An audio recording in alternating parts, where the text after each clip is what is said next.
حضرت علی کرم اللہ وجہ الکریم رضی اللہ عنہ نے فرمایا، فتنہ و فساد میں اس طرح رہو جس طرح اونٹ کا وہ بچہ جس نے ابھی اپنی عمر کے 2 سال ختم کیے ہوں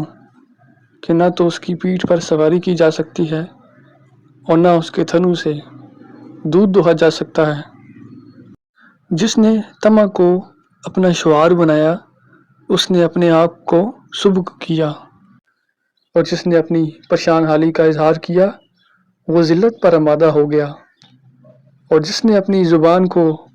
قابو میں نہ رکھا اس نے خود اپنی بے وقتی کا سامان کر لیا۔ بخل ننگ و عار ہے اور بزدلی نقص و عیب ہے، اور غربت مرد زیرک و دانا کی زبان کو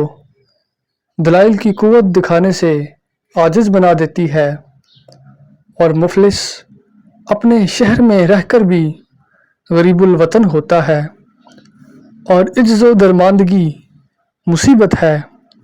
اور صبر و شکیبائی شجاعت ہے،